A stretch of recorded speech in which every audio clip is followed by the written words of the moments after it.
Hello and welcome to today's session. It's the Jeremy Vine Show, Meet the Team, brought to you by the Radio Academy. So before we talk to our guests, I want to mention the ARIAs, the Oscars of UK radio and audio, or should we say the Oscars are the film ARIAs. Anyway, nominations are out. Tickets for the 2022 ARIAs ceremony at the Adelphi Theatre in London are on sale now on the Radio Academy website. I'm Paulette Edwards, I'm your host this evening, and I present the 10 to 2 show on BBC Radio Sheffield, so I don't really get to listen to Jeremy unless I make a special effort, and I do often. So we like fun, we like to talk about the news, we like a little bit of all sorts really. So today we were talking about trust, we were talking about kissing for oral hygiene, I know I wasn't convinced either, and also the Kindermass trespass. That was part of the discussion as well. So this conversation is approximately 40 minutes and we're going to finish by answering your questions. I'll not ask the team all the good stuff, just to give you a chance to get some good questions in there, a few corkers. So if there's anything that you want to ask the team, now's your chance. Just send them via Slido, which is on the right of the screen. Don't leave it till the end because you might just miss your slot. So get in there with any question that you'd like to ask. If you think of them, just get them out there. So the Jeremy Vine Show on BBC Radio 2 is the most listened to radio news show in Britain. Let's have a little listen. Jeremy Vine, 88 and 91 FM. We're building a shed. BBC Radio 2. So we've got a bit of drilling going on here. I'm not sure how we're going to get it down, but let's not worry about that now. He literally put a shed up during the news. It was that you were on a train, and I gather you just followed your father off it, did you? Yeah, when we arrived there, they opened up the great doors and the screaming and bellowing, get off the train, get a move on, be quick. At the head of the queue, the guards moved in, and some of them said to us, "You are here now in Auschwitz-Birkenau. This is the place where people are being taken straight to the guest chambers." A microphone picked you up saying that was a very bigoted woman. Is that what you said? I apologise if I've said anything like that. What I think she was raising with me was an issue about immigration and saying that there were too many people from Eastern Europe in the country. And I do apologise if I've said anything that has been hurtful, and I will apologise to her personally. Someone has just handed me the tape. Let's play it and see if we can hear it. She'll never have put me with that woman. What did she say? Oh, everything. She's just a sort of bigoted woman.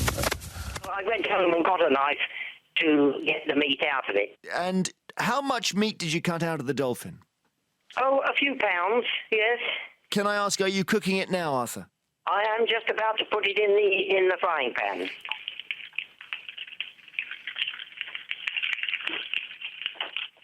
They're sizzling nicely. Let's bring the foal in. And here, come on, Norris, over here. And the bells, we can hear bells here. What? So in comes Midnight Blue. This is exciting. We've never done this before. And As you can hear. what, are you eating something? He's eating your hand. Yeah, he's eating my hand at the moment. Okay. Feisty. Jeremy Vine's popular weekday phone-in show covers everything from cakeage fees to COVID tests, pipe organs to presidential elections and all subjects, and sometimes a mention of shenanigans on his penny farthing in between. But we want to know what goes on behind the scenes. We're nosy, aren't we? How does the team come up with endless ideas? Do they ever fall out? What gets the phones ringing to distraction? And how do they get the best out of callers?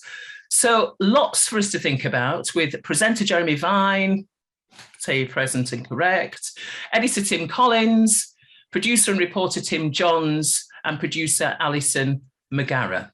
So we've got two Tims, a Jeremy and an Alison, and welcome to all of you to a good old chat about what happens on your show.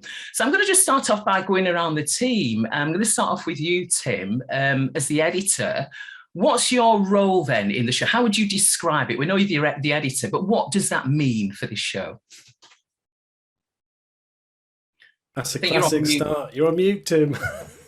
It's not a good start, is it, in the world of radio? It's like the House of Lords. I don't take responsibility for all the sort of technical stuff. So I think, the job of the editor, if you've got a brilliant presenter, which we have, and a brilliant team, which we have, Your job as editor is to make sure you keep everybody happy and steer the ship, make sure the mix of stories is right, and that you put the best show out sort of every day, and that means sort of, you know, putting on, matching the stories to the particular producers who have an interest in them, and looking at the overview of what we do, making sure it all sort of fits together, and we have brilliant people. You know, when I say that you're the best news radio show, do you gloat or does it worry you? I think it's important. Yeah, we certainly don't gloat at all. I think it's always good that you never sort of rest on your laurels like that, and it doesn't make a difference whether you're, you know, we're a great big show, but it doesn't make a difference whether you're broadcasting to one or millions. You know, you want to put the best show together that you can. We certainly don't gloat, that's for sure. If I can ask you, Jeremy, I mean, as a presenter, people think, oh, it's obvious what he does, but what do you think your job is as a presenter? What are you really doing? It was so interesting to hear Tim talk about being editor there. I was just fascinated. The presenter's job is to be real. You know, fundamentally, when I started, I had a call today from somebody. This is an incredible thing. And it was a mum talking about the cost of living crisis and how she deals with her kids and explains to them. And she said, oh, by the way, my oldest is actually at university now, so he's not a part of this. But he was born, Jeremy, the day you started your show. So I said, you're joking. January the 6th, 2003. So I then messaged her offline and said, I want to send him a letter. And I thought, you know, it's really interesting. When I started doing this 19 years ago, I thought it would take about 3-4 weeks for people to get used to. Then I thought it might be 3-4 months. Then I thought it might be 3-4 years. Actually, it's probably about 19 years before people say, okay, right, this guy has now replaced Jimmy Young, and we're happy that he is who we thought he was at the start. So the presenter's job is to be real. That's all, I think. So for you then, Tim Johns, what would you say your role is? How long have you been doing your bit? I think I'm onto a decade in October, which is terrifying because it feels like about 3 minutes. My role, I'm a servant in the ranks. We've got an amazing, wonderful team of producers, and we all, broadly speaking, do the same thing. We have our little interests, our little niches, but we all pitch the ideas we're interested in. We all write the scripts, but the guests make the tea, do a bit of admin, do the boring stuff, like work in the studio, and all of us, from the most junior to senior, when the show is on, our focus, absolutely all of us, is on getting the best callers on air. So yeah, I'm just a troop in our little army. You do feel like a you know, important parts. You know, there's obviously the cake of the group, but you also feel like, you know, we've got a bit of jam here, a bit of cream. We've got the fondant fancy kind of topping. I've just made that up. Alison, where would you put yourself in that sort of cake description of your team then for your radio show? That's a very complex question, which I will have to answer diplomatically. Possibly the flour, something plain. But important, Alison. But important, integral. No, I think, like Tim says, we all do the same job, but we all bring something different to the team, I think, as well. So we all have particular interests, as well as the sort of daily news agenda that we're sort of chewing over and digesting. You know, I tend to, one thing that I love bringing to the show is really in-depth interviews with extraordinary people, and they may be people that you've never heard of, but they have something exceptional has happened in their life, and getting them to sort of share that experience and that story is really, you know, something very powerful that I think we do very well on the show. So that's probably, if I have a key area, that's probably mine. But we do, like Tim says, we all do the day-to-day stuff, and we're all very much, you know, a close-knit team. And how long have you been there then, Alison? A mere 12 years. So still learning the ropes and getting used to things. Which is lovely, isn't it? I suppose, you know, you all sound like you've been there a long time, but yet there's a freshness to the team, and you can hear that. And I'm feeling that as I'm having a conversation with you now. If I could just go back to you then, Editor Tim, as you shall be known in this discussion. You did mention a little bit of this in your introduction, but what would you say the brief of the show was, and your target audience, and how all that knits together? I'm using lots of crafts today. I'm liking that. Yeah, we'll stay with that. Knits, we'll go for knits. How does it all knit together? Yeah, in terms of how we do, how we put together the news, we don't, slavishly follow the news agenda. It's absolutely focused on what is right for a Radio 2 audience. So, if we've got a sort of DNA of the show, you want to present absolutely the main news stories of the day. You also want that mix too. Very important, if you're bringing news from Ukraine, you're doing sort of domestic stories as well. And threaded through it, just a real passion for the audience, real regard for them.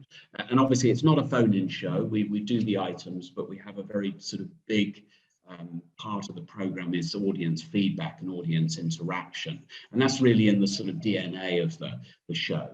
Some of the best stories we get, the best calls we get are from people who contact us. You'll be doing an item on, I don't know, some heating bills, and suddenly take a call from somebody who's lived alone on Dartmoor for a couple of years, so incredible things like that. So it's a new show that above all sort of really, really focuses on its audience. And was it you, John, who mentioned niches, and that you've all got your own thing and your own, your penny farthings or your whatever that is in the background there, Tim? Do you find that you pull that easily into the show, or do you argue a bit about, well, we had a lot of that last week and we need to do a bit of this? How easy is it, Tim Johns, to bring your niches into what you're doing so that it reflects who you are DNA wise, as Colin said? I'd like to think most of us are near enough as impartial off air as on air. We all have that is unmistakably a penny farthing behind Jeremy, yes. And I can tell you, of all the people on the team, I can tell you exactly who loves and who hates cycling, but on a lot of things, I'm not really sure entirely. So it does take years to really, the subtleties in the morning meetings, to understand where people's niches are. But in terms of niches, in terms of what we're good at as well, though, that just kind of organically happens. I often make little packages and reports. Alison, as she said, kind of loves and does a brilliant job of a good human interest story. Tim he's got like the brains of Sherlock Holmes. He's got an archivist brain. Jeremy does too. I don't know about you, Alison. Maybe you do. But what I'm trying to do is pay him a massive compliment before I say he also loves any story that involves maybe a refraction fire. So it takes us a while to understand. Refraction fire. Yeah. That's we're very big on fires, actually, interestingly. So causes of fire. I was talking to a fireman once, and I said, "What if you heard I died of a fire in my home, and I'm not a smoker? What will it be?" And he said, "Well, 20 years ago I would have said chip hands. Now I can guarantee it will be caused by tea lights or refraction." So I said, "What's refraction?" Refraction, he said, "That's when you have a paperweight on your windowsill and the sun hits it and it starts a fire, and you suddenly, Paulette, think, oh my God, I've got that at home." And that was a classic story, which I'd never heard or seen before. But when we did it, we had so many listeners say, "Oh my God, my house burned down because of a refraction fire." And I thought I was the only one. And we thought, oh, that's the perfect item, complete discovery through the audience. Incredible. Have you heard of Tim McGuire, that song? We used to have these folk teachers in our middle school, Mr. and Mrs. I can't remember the surname, but they used to play the guitar and sing a song about Tim McGuire who loved to play with fire. And I've never found anybody else who knows of that. So, and you're all looking blank, so not even you know about it. I was going to introduce some of the Tim equation and I failed dismally. Jeremy, let's stay with you then and ask about how you tell if a show's been successful and how you feel it's going. Because as a presenter, you get a real sense, don't you? Yeah, I think my probable obsession is with the mix and with range. And range, I think, after a long time doing it, I think range is the key word, which is because on Newsnight, we just used to do like the Middle East and Belfast and serious, very serious stuff. Now we're doing a massive stretch. So today we do cost of living, we do the shortage of corn oil for cooking because of Ukraine. And then we do this town in Herefordshire, which has got they paid £100,000 for a new spelling of its name and a logo everyone's cross about. So it's the almost that the trivial comes on with the same weight. It's freighted with the same sort of significance as the bigger stories. I can't, until you actually hear the show, that doesn't make any sense. But I think, it's funny how our brains work. You'll have something very small happen, like that a guy frying a dolphin on the air, which he found on a beach, and he'd gone home, got a knife, hacked a bit out of it, taken it back, rung us up, and then cooked it live on the air. Is probably the most memorable item of the whole year. And so although we do want to make sure we do the important stories, and I don't even need to say what the important ones are at the moment, because we all know, actually, we do need the dolphin as well. And our job is to find the dolphin in the everyday. It really, really is, because you won't really hear that on the Today programme, these other great shows that are much more news-based. And all I can say is that I think, after all this time, I think I've learned that we don't really have the stories the audience do. So I used to think that the news was what we tell them, and I now realise that news is what they tell us. And I mean, it's a great irony that the best interview ever on my show was actually when a listener rang up and berated me about my salary. So the best interview on my show was actually done by a listener, not by me. That's the joy. It reverses everything you thought you knew about news. You thought news was what the newsreader gave you. You now realise I'm the listener and the audience is the newscaster. I like this idea of find the dolphin. I suppose that's a good way of looking at in terms of how you produce and develop and find content. So do you find, Alison, sometimes that you come into the team and you've got this idea and you're thinking this is going to really work, and you're having to sell it because who's it going to be of the Tims and of Jeremy that says, you know what, I don't know, Alison?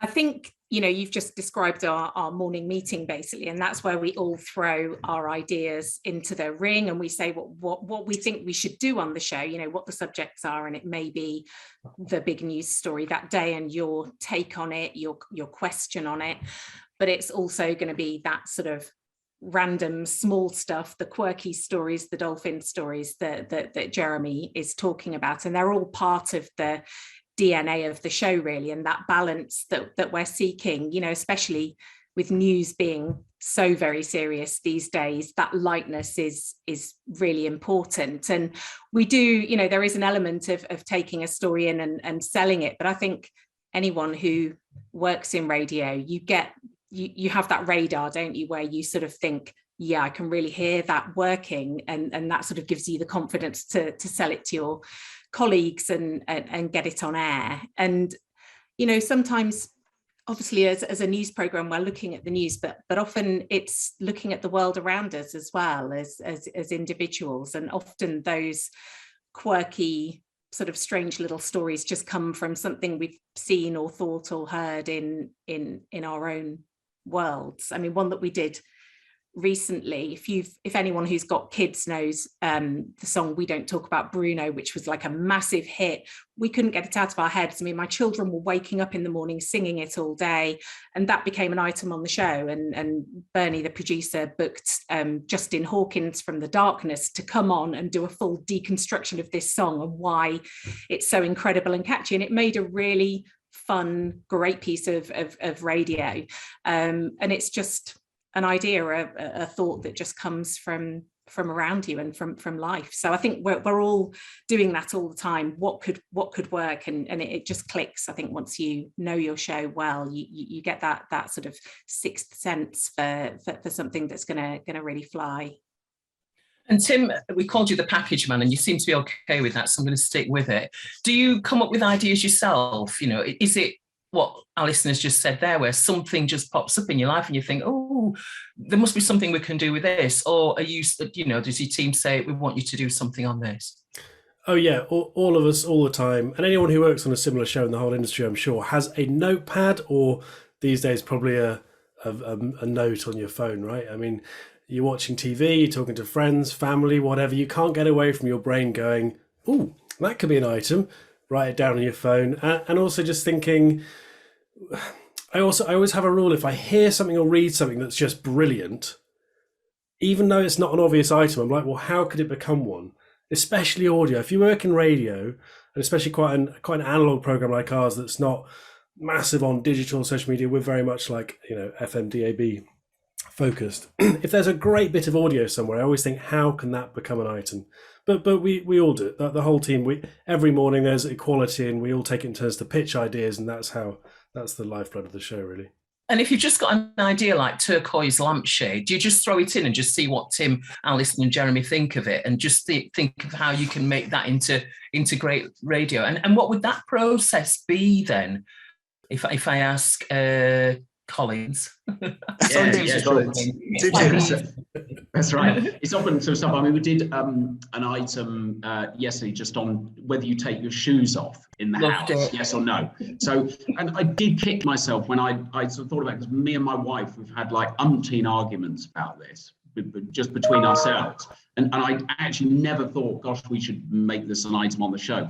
And annoyingly, there was some sort of academic study in the US that say, if you wear your shoes, it brings all these germs into the house. Kind of obvious, but didn't really matter about the study. It was just a jumping off point to discuss it. So sometimes annoyingly, you see stuff in the news and think, oh, I was talking about that. They would have made like a really good item, you know. So sometimes stuff just sort of randomly crops up. But it's interesting, like, I suppose your morning meeting is almost like a sort of mini jury. Not that we always get it right, but you talk through your ideas. You think, is this interesting? Is this fresh? Are we bringing something different to this? So as Tim says, is there a particular bit of audio that really brings this alive? Is there a kind of treatment for this story that makes it good? I mean, the worst thing in the world is to be boring. You know, it's fine, you can be unpredictable, even if it slightly misses its slot, and you know, the guests you got on, they weren't sort of quite as good as you thought they were going to be, but at least you're sort of trying something different.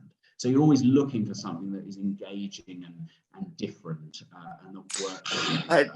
I had something this week I thought we could do. I just run this past you, Paulette, okay, which is that I was seeing this friend for dinner on Tuesday, and I hadn't seen him for a while, and he'd invited me and my wife out. And when I looked at my diary the night before, it turned out that the table was booked for 8. So that's him, his wife, and their 2 children.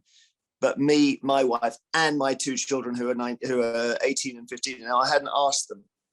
And, you know, it's quite hard to spring something like that on teenagers. And, you know, the 18-year-old is in the middle of mocks. So I discussed with my wife whether I could bring an imposter instead of my daughter, because he hasn't seen my daughter for, you know, at least 10 years. Could I get someone to play the part of Martha? And I was thinking we could almost do that. You could. It's mad enough that you could do it. The morals of, I could send an email to the street. Has anyone got an 18-year-old I can borrow? You're going to have to be Martha, and you're going to have to pretend you're studying English. Okay, that's it. And just don't talk very much. Do they get paid? Yeah, pay them babysitting rates. But moral issues, like when the restaurant massively undercharges you by accident, should you declare it? Things like that are really, really good to talk about. And the amazing thing is that the actual dragnet of the calls and the number, and I do a show on Channel 5, so I've got a comparison here. The Radio 2's ability to find an even better example than the one you started with is incredible. So you will find somebody who sent an imposter in place of their daughter, and you will also find, you know, the example of the other story as well, and all the stories you want. You know, the restaurant undercharging, you'll get it all. It's amazing. And the funny thing is, the week before I took over from the great Sir Jimmy Young, who was 83 when he stepped down, by the way, in 2002. The then editor, Phil Jones, said, you know, you're only going to get one chance to answer the phone, so you should do it this week. So I thought, well, come on, there'll be loads of chances. Literally in 19 years, I've never had a chance again to do what they do, which is to sit in the office, pick up the phones. And it was a revelation.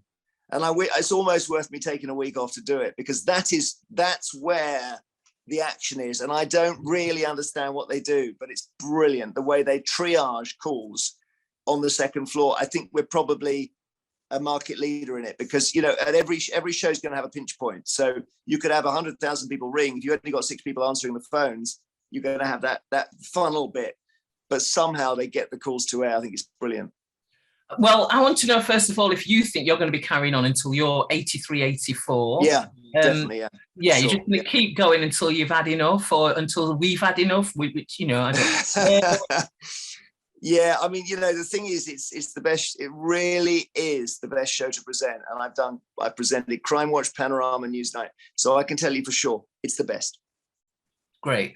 Let's talk about the phones, because this is one that I find quite interesting. So how's that all going then when it comes to answering the phones and getting the right person and making sure that they're right? Because I should imagine then that you, Tim Collins, you will set callers up in advance. You're talking about this. The person who was talking about not wearing your shoes inside yesterday was incredible. I was dying to go to the toilet and I couldn't. I know that other people have got ways of listening to the radio in the toilet. I haven't, and I couldn't believe just how passionate he was about it. So where did you find him then? How do you do your net casting for your setup guests, Tim? Yeah, so the guests we set up, and that can be any manner of means how we get hold of them. So maybe people that we've seen elsewhere, maybe people we find on social media, maybe people we've sort of had on before. So generally with an item, we set up like 1 or 2 guests before, and then obviously you have sort of members of the public contacting us. So that's these days it's via sort of email and text, and anything that's as valuable as that, you really prioritize. So you cannot work on the Jeremy Vine show unless you place real priority on that, and you're able to, deal with kind of text and sort of calls coming in, emails coming in, and looking for stories. And we're looking for powerful personal examples of something, whether the story is a massive story or whether it's a small story. You're after people who are very good talkers. So let's say, for instance, you could do an item on, nurses who are burnt out within the NHS, so we might talk to a guest, maybe done a study on it, something like that. But then you get incredible volume of sort of emails and texts contacting the programme. And some of those people will invite on, people sort of write an awful lot in terms of testimony and things like that. And you give them a call, see if they want to come on, and then put them on the show. So it's something that doesn't sort of happen randomly. We do put an awful lot of time and effort into finding people who are going to be really interesting and engaging to hear on air. And what about social media then, and the role of social media because at the end of the day, you want that voice on air, don't you, Alison? You want that person to talk, really, don't you? Yeah, I mean, do you mean in terms of sourcing stories or in terms of audience engagement? Well, engagement. Do you cast your net widely across social media as well when you're asking questions or you're asking for input? We don't really. We are asking the audience on air and they're responding. And I think, we have the luxury of a large audience, and as Jeremy demonstrated with the fires caused by paperweights on windowsills, you can ask, about something very, very niche and get that response. I mean, I think it's worth noting as well that with the pandemic, we did have to change the way we did things. So prior to the pandemic, all of our callers that appeared on air pretty much came through phone box. We were all there bashing the phones, talking to people, finding out their stories and getting them on. And we have had to slightly sort of change that through the pandemic. So people are coming in via email, and then we call them back and we chat to them. But we're just very lucky. We have a brilliant audience, and some of our listeners become friends as well, friends of the show. They become contributors. We know our listeners quite intimately, some of them. I mean, Jean Neal is a great example of that, a lady from Rotherham. Someone will correct me. Rotherham. Sorry, Jean. Our listeners. She's awesome, and she's a lady who called in very, very regularly. And calls in almost like a sort of a show grandmother, and calls in to check up on us. But she did What Makes Us Human, which was our sort of philosophical series where people would be invited to write an essay about what they think makes us human. And I think possibly one of my favorite ones of that series of like 100 or more essays and interviews was Jean's, and she was just magnificent, and that's one of our listeners, and they are sort of the lifeblood and the life of the program, I think. I think what's interesting there is when you were talking about your listeners, all of your faces lit up, and that just makes me want to cry, really, because it shows what's at the heart of your show, really, doesn't it? And I think often when you're in any kind of broadcasting, people perceive it to be about showing off, and it is a bit about that, of course it is, but fundamentally it's about who you communicate with as well, isn't it? Tim, can I just ask you about when things don't work then? So you do set someone up, they've written you a brilliant email, you ring them back, they're fantastic, you put them on air, it doesn't go right. What happens then? You know, at what point, in fact, I should maybe ask Jeremy, at what point do you just think, you know what, I need to stop talking to this person because I think there's a story there, but I can't get it? I think in nearly 2 decades, we've only done 2 boring items. And one of them was your item was boring. Can I just make that clear, Jeremy? No, I mean, one of them, the producer's gone now, and she was brilliant producer, but she was in a cab, and the cab driver was talking about his new cab and how great it was. And she said it'd be a brilliant item. It's electric and it's got special brakes. And I thought I don't want to say no. So we got this going, and it was just crashingly dull. I mean, everything about it was terrible. The car was boring. The guy was a London cab driver, so that's a London dimension we should try to get away from. And I said to the then editor, not Tim, but I said that was the worst item we've ever done. Subsequently, we've done one that was even worse. I can't remember what it was. I just remember thinking it didn't go well. But honestly, most of the time, something will work. So the classic is we put somebody on the air. It's happened a little bit with something today, actually, where the people talking about the corn oil, I think thought they were on The World Tonight or something. I'm not sure. So it didn't sound like our show. But bang, then you play a record and the first caller's from a fish and chip shop.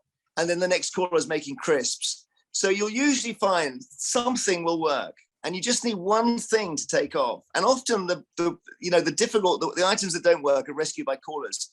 And it's very rare you get an item that doesn't have good callers. So and also, we don't really do blame. So if somebody says, I want to do the taxi driver item and it's going to be brilliant and it's not, honestly, there's no, nobody says what the hell happened there, because that's just not encouraging, because you want people to feel they can come in and say, we've got to do this story. So, yeah, I think it's, we don't, the worst, on Newsnight, if you have a technical fault, the screen goes blank. On Radio 2, if you have a technical fault, you just play Kate Bush. So we don't have a lot of broadcast disasters. We got hoaxed once, actually, by we all talked about this so long. It was a long time ago. And a guy did an absolutely superb hoax on us that was to do with, this is about 15 years ago. He said that he'd been stealing coats, and he'd now stolen so many that he had a whole lockup with 80 coats in, and he wanted to return them. And they were all labeled, tagged, they'd all been laundered, all the wallets were in place, and he was in the lockup, and he wanted our advice on returning them. And I think we felt it was partly wishful thinking, that we just wanted it to be true because it was so amazing. But he totally understood the show. He understood the stories that we love. That's a listener who's in an ethical quandary, and he wants to try and make it right. So there we are. I suppose that was our worst item. And I think that you sound very much a ball that's going to stay together, a good cake. Let's go back to that. Have you got future plans for the show then? How do you see the show developing, Tim Collins? Yeah, it's a good question. I mean, in terms of sort of how we develop stuff, you want to sort of do the things we do well, sort of even better. So looking at those sort of human interest stories and things like that being sort of very powerful. As I say, sort of the worst thing is to be sort of boring and predictable. So we never sort of want to just go with the news cycle. So encouraging the team to be as creative as possible is the most important sort of part of it. I mean, also another part of it, we've got visualization in our studios, so that throws open sort of new possibilities when you have sort of people in there and things that we can do. But all sorts of things in the studio, from building a shed to Shetland ponies to all sorts of celebs, things like that. So that's a sort of big part of it as well. And also as well, we are part of an enormous sort of network in the form of Radio 2. So as part of what we've been doing at Radio 2, we're quite plugged in and involved with things for the Jubilee weekend. So we've got sort of a member of the team who's making a documentary for the Platinum Jubilee on what it's like to play the Queen, as an actor. What's that like? What's it like to do the Queen's voice? So quite a lot more sort of integration within Radio 2 than perhaps there has been before. And I know you had a promotion recently, so that means that this is probably going to be a bit of it's probably rehearsed from your interview a bit, but things like visualization then, what do you want to do with stuff like that? Have you got plans afoot? So you're working on things now for visualization? Yeah, for sure. We've got sort of cameras in the studio, so looking at, putting together those clips, and there are things that we can do along those lines. As Alison said, when we did that piece on that song, Zoom, and just also the last couple of years sort of having so many people on Zoom and FaceTime and things like that. I think people are far more comfortable with devices, and you realize you don't actually sort of need to have people in the studio. So that creates all sorts of possibilities. And doing things and putting people together. We wouldn't be able to do an event sort of quite like this, but before, and the fact that everybody's got a smartphone and a device means that we can do a lot more things than we could before. And when it comes to visualization, for you, Jeremy, obviously you've done Strictly Come Dancing, you're on the television a lot. What's the difference for you then, presenting on the radio and presenting on the television and bringing visualization into that? Is that going to be different again for you, do you think? At the moment, I haven't seen our visualization in action on the radio. So this is going to sound really analog, but unless I'm actually looking into a camera, it's radio. So I think until the TV element in the radio studio becomes more dominant, I'm just going to consider it to be a radio show. So I'm waiting for it to become, the television side of radio to take off. It hasn't yet, and we don't. And I think for Radio 2, and I'm guessing here because I've not got access to the big thinkers on the station, but I suspect it's when you get people on Zoe's show who are, properly famous, and they come in the studio, like Kylie comes in with a guitar or something. That's visualization. For us, the most exciting moment we had is a caller telling some truth about her life that she's never told anyone before, and she's 70. I'm not sure whether that's very visual, but we live in hope. I always remember when Jimmy Young, they put a camera in the studio for Jimmy Young, he asked for an appearance fee. So, as soon as they arrived, I thought there could be an opportunity. Just one last question then before we go to audience questions, and I've really enjoyed talking to you. Speedy answers as well, because we've only got a limited amount of time. If I can start with you, Alison, and ask you what top tip you would share for working on a phone-in. One tip. Know your audience, I think. Understanding what they're interested in, what works for them, and what they're going to respond to. Tim Johns? If someone new says, "Oh, I think they're a bit out there to go on air," immediately get your radar up and probably get them on air. Jeremy Vine with his nice glasses. Thank you. I will repeat something that the previous editor, Phil Jones, said, which is you can tell if someone's going to be good on the air from their answer phone message. Right. And Tim Collins? Yeah, you're always looking for the eccentric and the different. That's what you want to put on air. A bit of variety, eccentric and different. Well, thank you very much. That's my bit done. Thank you so much for answering your questions there. We're going to talk a bit more now, but we're going to answer the questions that the audience is passing through. Audience members are passing through, if that's right. Grammar probably isn't. Steve's got in touch and he'd like me to ask Jeremy. I'm still doing it. Why? Jeremy, it's fine. What is that all about, though? It's not on. Don't let me do it, Jeremy. Don't let me get away with it. Remaining unbiased and impartial must be tricky. Do you regularly have to stop yourself from allowing your own biases to creep in during discussions? That's such a good question, and that's in a way the most important question of all. I think that the price of the ticket for the best job in the world is that I don't have political views particularly, and that's the small price to pay, I think, for the best job there is. And actually, my colleagues here know me very, very well, and I don't even know which way I vote, let alone I don't think they do. I've got nothing to offer there, so that's quite handy. But, you know, there are times when things flare up. And I always say presenters can have values, but they must never have views. And what you do not want is presenters to be like robots or automata who don't have feelings. And, you know, part of the feelings are, it is wrong what Russia's doing in Ukraine, for God's sake. And the oligarch who said yesterday that it's clear Russia's got a shit army was bang on, you know, and why can't we say that? That's not a breach of impartiality. But I think where you know, it's really, really important you do not stray is on matters of party politics. So yeah, I avoid that. But if you ask me about cycling, I'll tell you that more people should cycle and drivers should be less menacing. I mean, I'm clearly not impartial on cycling and road death. Impartiality is not as simple as people make it out to be.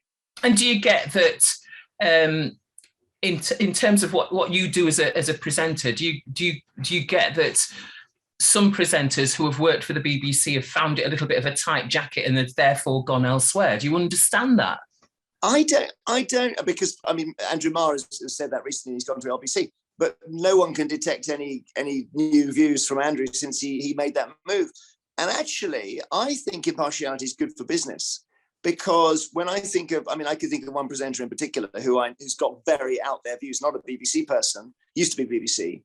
And I know what he's thinking before he gets up in the morning. Now, why would that be interesting? Whereas I think if you've got a presenter who pops up on all bits of the radar at different times, you're never sure what they're thinking. They're just sort of reacting to what's going on in front of them. So I do think you need emotions and you need engagement. And as I say, you need values. But you don't want to just have some sort of, you know, if I was pro Remain or pro Brexit or a Lib Dem, it'd be so bloody boring, you know. And Tim, if I ask Tim Collins, how much nudging do you feel like you have to nudge your presenter at all then? You know, if Jeremy's saying something, you feel you might need to bat him back, or you might need to push him a bit more to get a little bit more passion. Is that a role that you even have?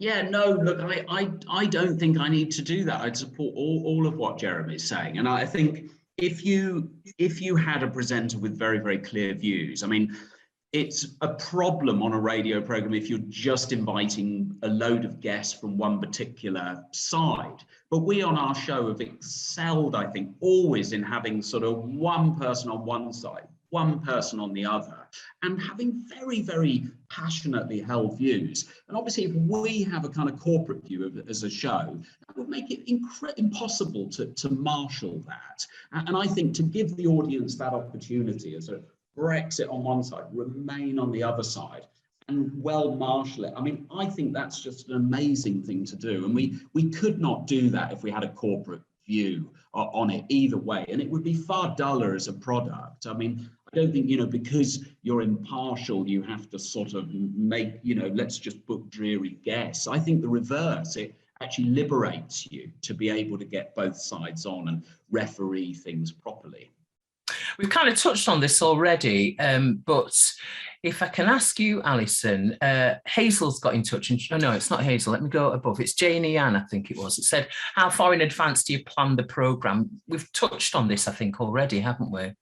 Yeah, I mean, there is a little planning, and obviously we'll look ahead to major events that we know are going to happen. So there's an element of planning, but I think on a day-to-day basis, we might sort of fix one segment of the show. So we have 4 30-minute segments per day. We might fix one item, we might fix nothing, and just sort of see what happens in that morning meeting, which is really sort of the engine of the programme. So yeah, certainly no more than one item per day, and the rest of it is really just all of us going into that morning meeting, pouring out our brains, chewing everything over together, and putting together the best show that we can. Tim Johns, Hazel's got in touch. She wants to know how much of the show is scripted. She says she loves it, by the way. So there you go. How much of it is scripted? And I suppose, you know, I'm sure that Jeremy does some dancing around the words. I can hear it in what he's saying. Thanks, Hazel. About 99% is scripted. No, I'm joking. Sorry, Jeremy. No, it's not Jeremy. The introduction to each story is fairly scripted, and Jeremy's absolutely free and does tweak that, just because a lot of news programs might have 3 lines into a story, but we like to give full context, both sides. Here's how you get in touch. And after that, not scripted at all. Jeremy, I mean, we might have we'll tell Jeremy where guests roughly are coming from on this planet. But no, Jeremy has absolutely free reign with the rest of that, with the ad-libs, with everything in and out of the music. That is all his. Let's talk a bit about the music, because I heard you, Jeremy, mentioning the fact that David Byrne from Talking Heads was on a Zoom meeting with you recently when you played Road to Nowhere. I think it was that one of their songs. Yeah. Who picks the music then? And did you play that so that you could show off about that then, Jeremy? I'm so glad you've asked about the music, because if we did this whole session without using the word music, it would be really a travesty, because it is 50% time-wise, 50% of the show. And of course, if you're listening, it really is 50%. We might be distracted during the records and sorting out stuff, but as it happens, I don't think Radio 2 knew this when they asked me to do the program, but I'm passionate about music. I love it. I love Elvis Costello and Dylan and the Talking Heads and everything. So, and as for choosing the music, we have a guy called Michael Bambrook who plots it, as they say, and he would do other shows as well. And he does a certain amount. There's a sort of signature on the show that you could tell it's the sort of music I like, but it's quite nuanced. So my plot would be different slightly from Ken's, would be different from Sarah Cox's. We do then have to play, and this is really compulsory, 3 playlist records every day, so that's fine. The thing that we've never really got to the bottom of is that the music computer, given that it's kind of loaded, weeks in advance, will always produce the worst record in advance of a story. I mean, even today we did a thing about staring becoming illegal, and the next record on the list was Legs by ZZ Top. Staring on it, whatever, sexual harassment. And we did an item on torture that was followed by a record called Ouch That Hurt by Dion Bromfield. We did a piece about some giraffes on a low loader in South Africa, which died when it went under a low bridge. And after that was Dave Clark, 5 Bits and Pieces. So don't you get to announce that music then? Don't you get to say, well, I'm not playing that because this is the story? Yeah, you have to stay. Ideally, but you can't always tell. So we did a piece on a shark attack, and I played I'm Mandy Fly Me, and then there's a whole sequence in it where guys, being attacked by a shark. So I can't. It just is a thing that happens, and I don't quite know how. But we do screen it out. And we sort of rejoice in the fact that even the computer wants to get involved in the show. There you go. Everybody wants a piece of your action. An anonymous one here says, who do you imagine? Oh, no, in fact, it's for Jeremy. Jeremy, who do you imagine you're talking to then? We talked a bit about target audience, a little bit. Who do you imagine then when you're actually talking? Is there someone in your head that you're talking to? It's always a bit dangerous that, because you might have a 70-year-old woman in your mind, and then you get called by a 50-year-old trucker, or, we have got, you'll be amazed, Paulette, we have got some 25-year-olds listening to us, So I resist that, but I tell you what I'm really conscious of is just not to be talking to me. Because in the end, if you live a sort of London media life, you are very atypical. So do not speak to yourself. That's the key thing. You're not talking to middle-class, white, 56-year-old. That's the key thing, bloke. And actually, I'm sort of always conscious. I do feel like it's a mum's show as well in a big way. And I always, when I became a dad, sort of roughly at the same time the show started, I thought it gave me an understanding of so many extra things that the listeners have going on to do with just parenting and their concerns. And, we do stuff on anorexia and teens and all of that area. So if you want me to say one word, I'd say mum. Mums. Let's just talk about what keeps you going, starting with Tim Johns. What actually keeps you going then for the 2 hours, but keeps you going in general for this show, would you say? Well, it's so tried and tested, this phrase, isn't it? But different every day. It's so true, though. A decade on, I feel like I've been there for a week. I think the two big things are speaking to people. I just love calling up people at random and having it's like my job to ask them the personal questions, their life story, what they do, learn about something different every day. And it does change every day because the news changes. We have different problems. And the second thing I've forgotten already, but that one's good enough. So just have that one. Can I just ask you very quickly? I think we've got seconds now. So, Alison, what keeps you going?